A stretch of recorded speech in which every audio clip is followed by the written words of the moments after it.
Mi papá se acercó a la cocina en la misma ventana que daba al campo. Pudo ver entre la niebla las figuras de decenas de personas paradas ahí, observándose a la casa. No, la mujer no iba a poder entrar esa noche, pero afuera ya no era la única que esperaba por hacerlo. Mi papá deseó en ese momento que esa noche durara para siempre. Dio vueltas por la casa sin poder dormir, tomando las pastillas que, según le habían dicho, terminarían con sus nervios de inmediato. Escuchaba en el sótano que alguien corría de un lado a otro, presa de los nervios, pero por alguna razón supo que no era la dueña. Hay alguien con ella allá abajo, pensó. Definitivamente hay alguien. Escuchó pasos en el porche que le llamaron la atención. Se asomó y se dio cuenta de que la mujer de negro ya no estaba frente a la puerta. Estaba caminando por el porche y de repente ya tampoco logró escuchar los pasos en la madera. Estaba caminando alrededor de la casa. Un sonido más llamó su atención, esta vez hasta la ventana al final del pasillo que llevaba al sótano y en cuyo fondo estaba su habitación. Ahí, la mano de la mujer forcejeaba con la ventana para abrirla. Mi padre quiso recordar si en algún momento notó si la ventana estaba cerrada o no, pero antes de que pudiera pensar con claridad, la ventana se abrió. El brazo de la mujer comenzó a colarse hacia adentro. El cabello negro comenzó a meterse también. Mi padre corrió en su dirección, pero para llegar hacia la puerta al sótano, donde empezó a tocar desesperado. Es el único lugar de la casa donde no podría entrar.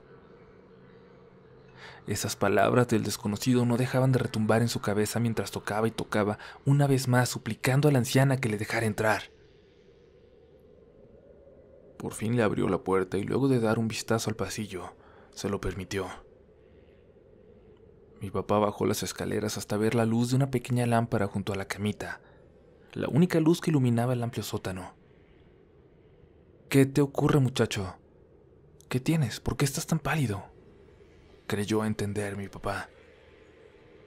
Alguien entró por la ventana. Las mujeres dijeron que no, pero entró. «¿De qué estás hablando?», le preguntó ella en español.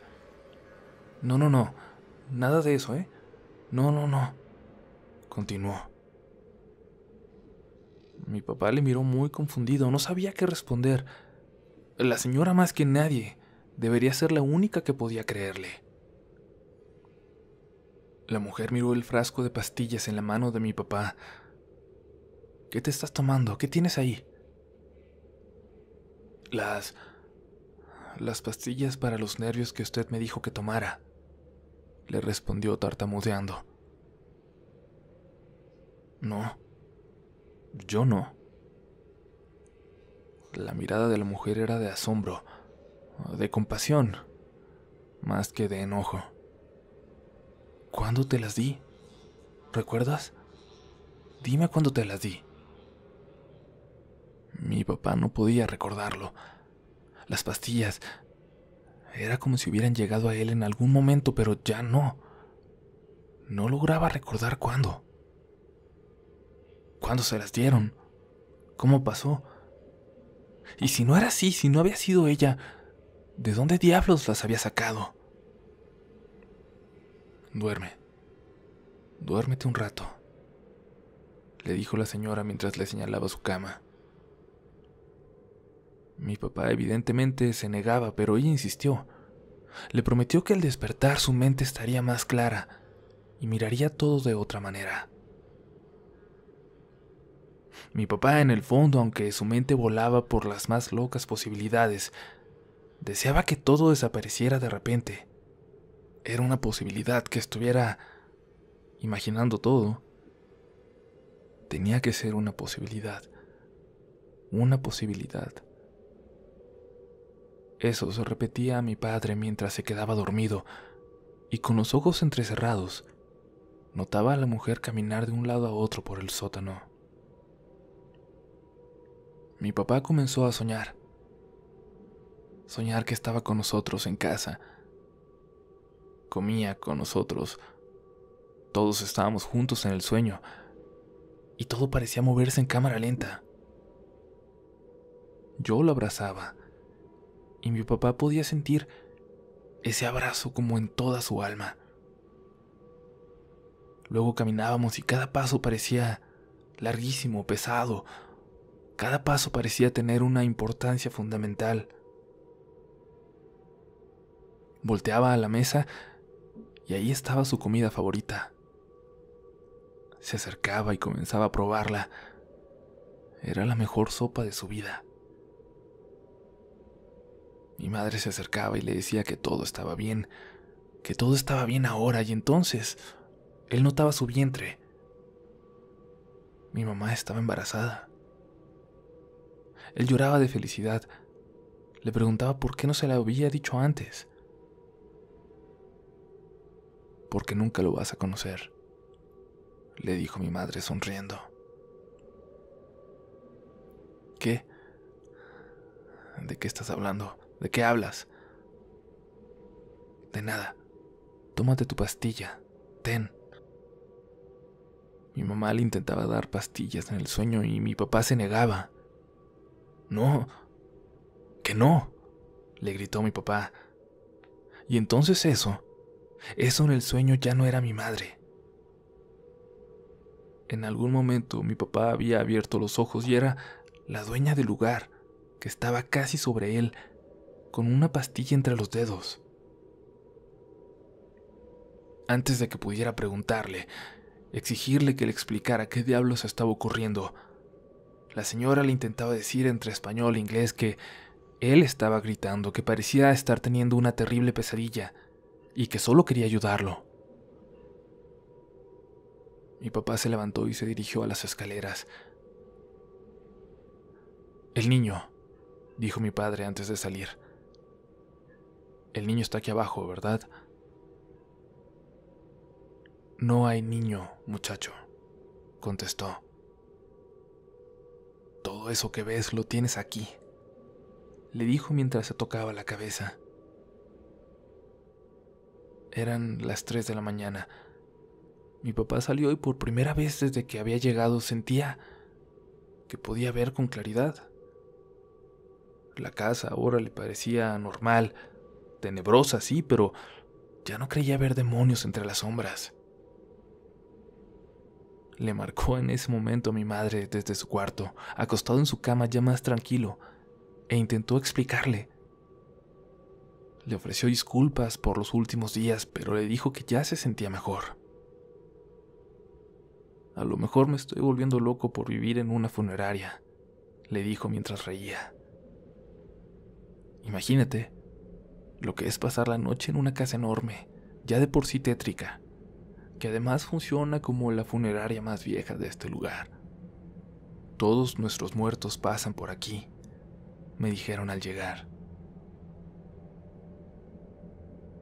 Mi mamá no le contestaba, no le decía mucho, estaba casi dormida, pero mi papá se conformaba con escucharla. Bueno, te cuelgo para que puedas seguir durmiendo, le dijo. Mi amor, dijo mi mamá antes de colgar. Creo que estoy embarazada. La noticia le cayó como un balde de agua fría a mi papá, no por el embarazo, sino porque el sueño que acababa de tener comenzaba a cobrar sentido. El sueño que también le hacía sentir como si nunca fuera a volver a casa. Al colgar, escuchó que alguien se reía de él, pero como intentando esconder su risa, como si no quisiera que le escuchara. Era como si alguien se burlara de él murmurando. Mi papá en este momento se sentía más molesto que asustado. Tomó un martillo que por alguna razón estaba en la cocina y recorrió con él la casa. Caminó por los pasillos buscando el origen de esos murmullos, pero no encontró nada. Todo parecía estar en orden. La casa estaba completamente vacía. Respiró aliviado, pero las manos le seguían temblando. Regresó a su cuarto, pero antes de entrar, lo notó. En su cama, la que había dejado extendida hacía unos segundos, había alguien acostado, tapado hasta la cabeza de espaldas a él. Cuando dio un paso hacia atrás, lo que fuera que estaba en su recámara hizo un sonido extraño, como si no pudiera aguantarse la risa. Y se destapó un poco la cabeza, lo suficiente para dejar ver un cabello negro, podrido, como el cabello de un muerto que ha salido de la tumba. Luego volteó hacia mi padre. ¿Era la mujer de negro? Había algo en su rostro. Hizo que mi padre sintiera el miedo más profundo en su corazón. Un miedo que lo hacía perder toda esperanza. Un miedo que lo hacía morir un poco desde ese momento. Nunca supimos qué fue lo que vio en ella. De hecho, la primera vez que escuché esta parte de la historia, en mi infancia, imaginaba la cara de un monstruo. Una mujer salida de la tumba que buscaba atormentar a los vivos, a los habitantes de esa casa. Pero hoy ya no sé qué pensar. No sé qué imaginar de lo que vio, de lo que pudo haber visto. Un grito desgarrador despertó a mi padre. Un grito horrible como nunca antes había escuchado. Se dio cuenta de que había caído desmayado frente a su cuarto. La puerta estaba abierta y un olor a podrido salía de ahí. Mi papá casi podía sentir ese olor en él. Un nuevo grito lo hizo voltear. Venía de la sala de velación, así que corrió hacia allá. En su camino notó al pasar que la puerta del sótano estaba abierta. Las luces allá abajo estaban prendidas, pero parecía que no había nadie. En la sala estaba la dueña de la casa, buscando, corriendo de un lado a otro. No está. Mi niño no está, le decía llorando, desconsolada a mi padre. Se lo llevó, se lo llevó, se lo llevó. Ella se lo llevó. Mi papá recordó la sonrisa de ese niño en la fotografía. Sabía que él no podía entender por qué estaba ahí, pero sabía que era un inocente, un angelito que no se podía ir, o que se había quedado atrás para cuidar a su madre, y que ahora estaba en manos de un ser demoníaco, de lo más oscuro que camina sobre la tierra. Corrió hacia el sótano. Le gritaba al niño y buscaba entre los rincones oscuros, detrás de los ataúdes donde lo había escuchado por última vez. La mujer, la dueña, seguía gritando arriba y sus pasos se escuchaban correr desesperados de un lado a otro. Los gritos callaron de repente. Se apagó la luz. De pronto, mi papá estaba atrapado en la oscuridad de ese sótano. Sintió claramente como si una manita le jalara el pantalón. Sin ver absolutamente nada, intentó tocar en esa dirección, pero no sentía nada. Luego lo jalaron de nuevo por la espalda. Era como si una manita le apretara de repente. Volteó y estiró los brazos, pero nada, no podía tocar nada. Así sintió esa manita en sus piernas varias veces, hasta que claramente le estaba apretando la pierna justo arriba de la rodilla. Bajó su mano para intentar tocar la manita del niño, pero sintió algo distinto. Piel cayéndose. Empezó a recorrer. Sintió cabello podrido. que lo estaba apretando no era una mano, era una boca. Era la boca de lo que sea que había visto en su cuarto un rato antes. Sentía que su corazón estaba a punto de darse por vencido, pero luchó por liberarse de ella y luego por encontrar las escaleras en la oscuridad. La subió arrastrándose, y aunque alguien le había cerrado la puerta con seguro, la adrenalina le hizo poder abrirla y botar las bisagras de varios golpes. Salió dando tumbos, mareado por el pasillo. Corrió a su habitación, pero de nueva cuenta, alguien estaba acostado ahí, tapado hasta la cabeza.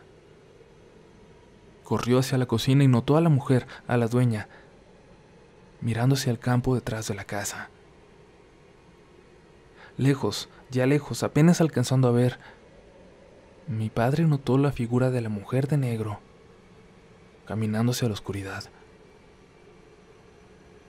Llevaba de la mano a un niño. Y desaparecieron a los pocos segundos. La dueña de la casa lanzó un grito y salió corriendo hacia allá, para perderse también en la oscuridad. Él, paralizado, se quedó solo de nuevo en esa casa como en su primer día.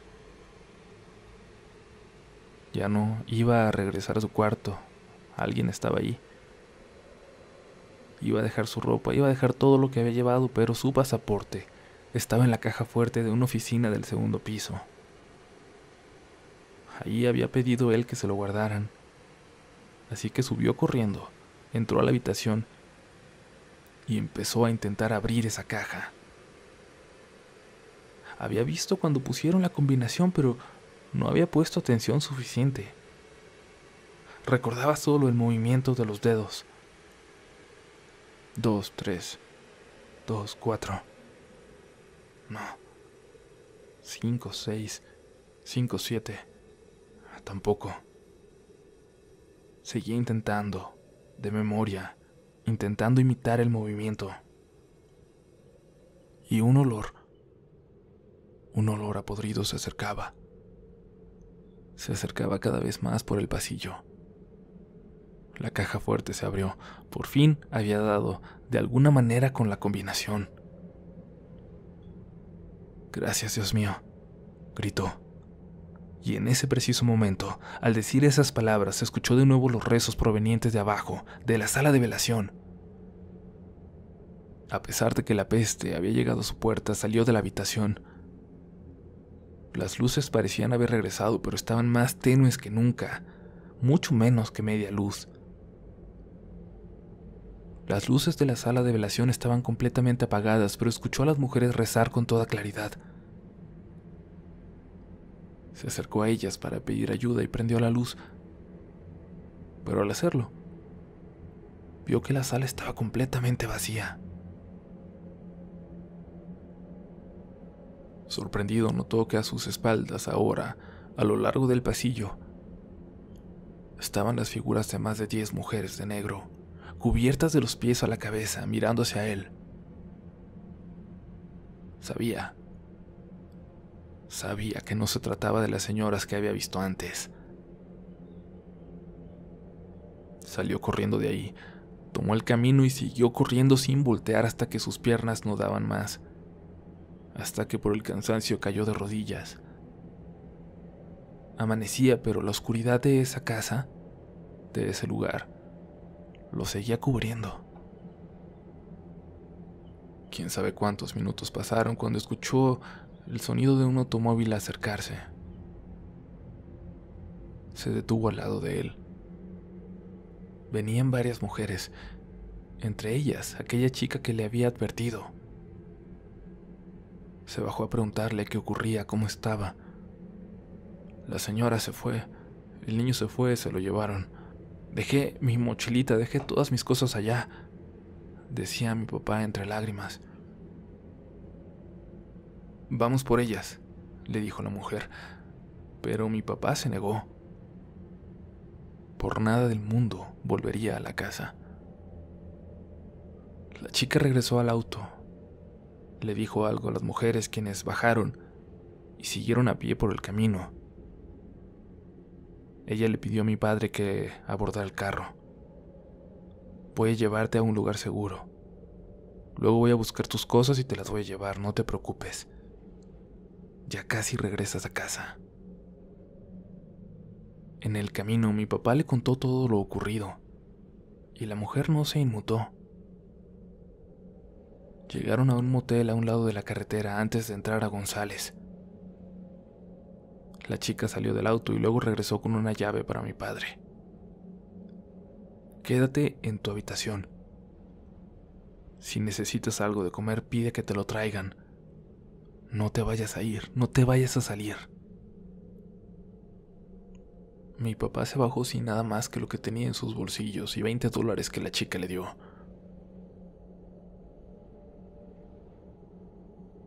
La mañana siguiente, cuando encontraron el cuerpo de mi padre, la habitación estaba llena de botellas de licor y pastillas que nadie se explica de dónde salieron. Él parecía estar más tranquilo cuando lo dejé en el motel, dijo la chica, Lucía, cuando nos visitó en México meses después, cuando nos contó parte de lo que ella había vivido. Evidentemente nunca explicó otras cosas de las que nos contó mi padre, como por qué había ido ella a la casa o quiénes eran las mujeres que la acompañaban. Pero sí dejó muy en claro que lo que fuera que hubiera atormentado a mi papá en sus últimas horas estaba atado a esa casa y no había forma de que saliera. Cuando mi mamá fue a González, ella solita por el cuerpo, pudo hablar con el abuelo, el señor que había sido compañero de desgracia los últimos días de mi papá. En la morgue, cuando apareció de repente la dueña de la funeraria y le ofreció a mi madre llevarse el cuerpo de mi papá para que no estuviera ahí, el abuelo le hizo una señal a mi mamá de que no aceptara. Transportar el cuerpo de regreso a México era caro. Mi mamá llevaba todo lo que teníamos, todo lo que habíamos reunido, pero no alcanzaba. Y la mujer insistía en llevarse el cuerpo, en llevárselo a la funeraria, mientras ella lograba juntar el resto. El abuelo se apareció entonces con sus ahorros y se los dio, así como así, a mi mamá, para que pudiera pagar el traslado. Una vez todo arreglado, mi mamá le pidió al abuelo que la llevara al lugar donde habían encontrado a mi padre. El señor aceptó como por obligación y condujeron hasta allá en silencio. Parece que, en cuanto hubiera llegado, los trabajadores del lugar supieran quién era mi madre. Fueron muy amables con ella, sobre todo un chico latino, que intentó explicarle cómo habían sido estas últimas horas de mi padre. Él estaba muy mal, se veía muy mal, le dijo. Yo creo que todo lo que estaba tomando lo afectó mucho porque en la madrugada habló a la recepción pidiendo ayuda, diciendo que una mujer estaba flotando por su habitación. La verdad, nadie de nosotros fue porque la gente que toma o se droga ya son clientes habituales de este lugar, le dijo. Nadie se imaginó que su esposo estaba tan mal. Hasta hace poco mi mamá nos contó esto. Nos había escondido hasta donde pudo los últimos momentos de mi padre, pero ha llegado a aceptar que murió de terror. No sé qué pasó con esa mujer de la funeraria, pero lo último que supimos fue que continuó con su negocio con toda tranquilidad, como si nada hubiera pasado. Mi tía, por la culpa que sentía quizás, dejó de hablarnos por completo, aunque por mucho tiempo nos envió algo de dinero al mes. No sé si alguien en algún momento nos mintió, o si nos hemos confundido a lo largo de nuestra vida, pero por varias cosas que han pasado, que nos han ocurrido aquí, en esta casa, por varias cosas que hemos vivido, yo estoy segura que lo que fuera que habitaba esa casa, en algún momento, encontró la forma de salir.